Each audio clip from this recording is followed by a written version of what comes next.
pessoal, retornando aqui o número de embriões, tá? Que podem acontecer nos indivíduos.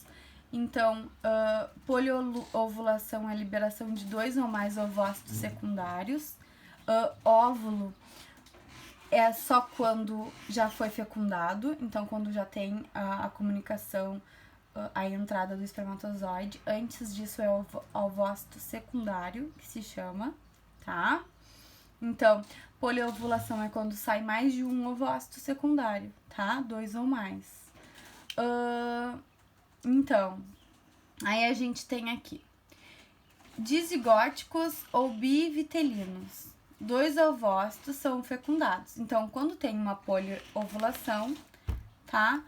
2 óvulos ou mais, é claro, podem ser fecundados. Então, a gente tem os irmãos gêmeos que são bivitelinos, ou chamados de fraternos, tá? Aqui como eles são 2 óvulos diferentes, 2 indivíduos que estão se formando separadamente, apesar de estarem dividindo o mesmo ambiente, aqui a gente pode ter indivíduos de sexos diferentes, eles não são tão parecidos assim, tá? Muitas vezes eles são parecidos que nem irmãos normais, tá? Que não nasceram juntos, no caso, tá? Aí é a partir dessa poliovulação. Embrionia, tá? São os indivíduos monozigóticos ou univitelinos, que são idênticos, ó. Estão vendo aqui? O que acontece quando a gente tem os univitelinos? Aqui a gente vai ter indivíduos idênticos. Então, a gente vai ter 2 indivíduos do mesmo sexo, com todas as características iguais, tá? Por quê? Porque é o mesmo ovócito secundário que teve união com um espermatozoide só, que na hora de ter toda aquela divisão de blastocele, de blástula e tudo mais, antes, a primeira divisão que queria formar 2 células que ficariam unidas e teria toda a formação da mórula, para depois a formação da blástula, as 2 células, elas se separaram de uma forma que elas seguiram segmentando separadamente. E aí formam 2 indivíduos, tá? Então, é assim que é os univitelinos, tá? Que são feitos de um único ovócito e um único espermatozoide.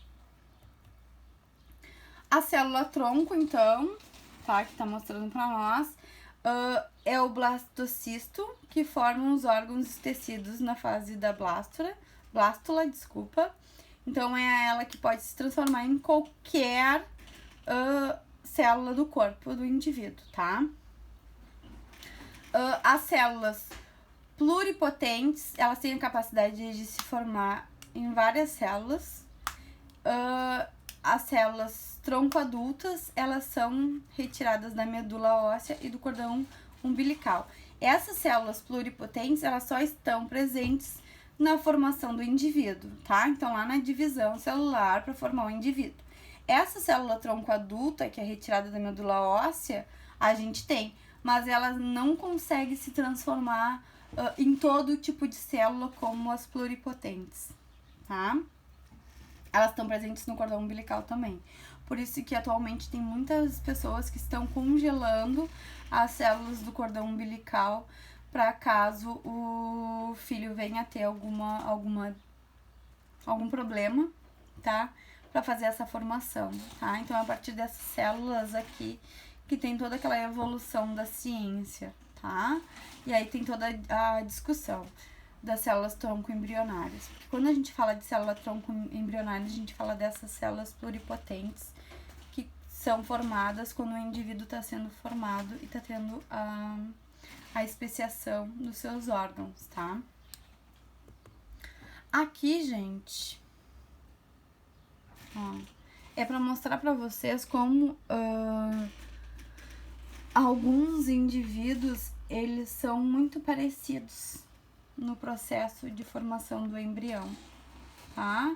Então, aqui a gente tem a cobra, que ela vai se modificar só aqui no final, a galinha, o gambá, o gato, o morcego e o ser humano.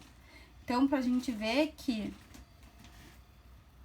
nessa parte aqui, nesse período aqui, todos nós somos muito idênticos, tá? As nossas modificações vão acontecer principalmente depois desta parte aqui, tá? E é isso, tá, gente? O que eu peço pra vocês? Eu vou mandar pra vocês, tá? Eu vou disponibilizar o link com o PDF dessa aula, tá? Pra vocês poderem estudar por aqui também, tá? E eu quero que vocês façam o livro didático e o de atividades. Peraí que eu tô pegando aqui o livro pra mostrar pra vocês quais são as atividades que vocês têm que fazer. Tá? Aqui, ó, tem todinha a explicação, se vocês quiserem ler no livro, tá? O que vocês vão fazer? Vocês vão fazer este quadro aqui. Vou tapar a mão porque tem resposta. Vocês vão fazer esse quadro aqui. Vocês vão fazer, que é da página 21. Aí tem a continuação da explicação. Aí vocês vão fazer a página 27. Tem exercício 1 e 2. Página 28. Página 29. 30. 31. 32 e 33. 34 já é novo conteúdo, tá? Vocês vão fazer essas partes. Isso aqui é livro didático, tá? Então, livro didático, página 21. Depois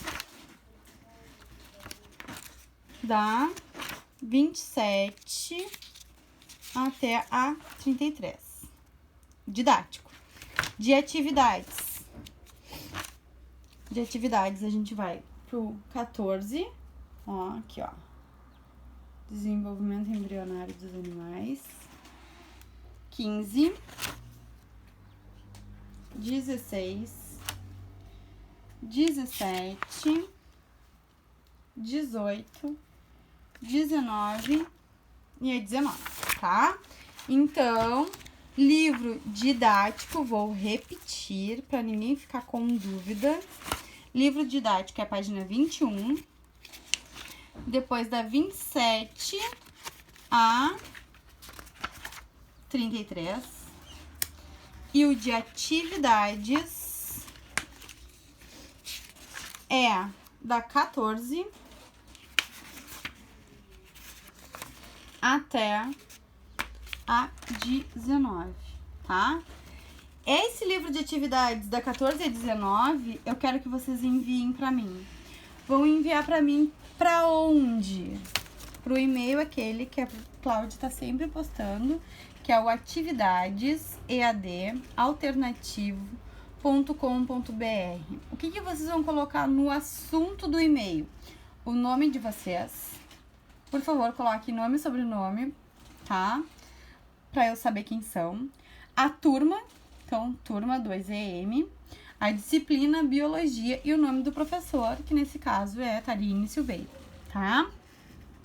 Vocês vão mandar foto dessas atividades feitas, tá? Semana que vem, eu mando pra vocês o gabarito da aula anterior e dessa aula pra vocês corrigirem. Só vou mandar o gabarito depois que eu receber, tá? De vocês as fotos das atividades prontas.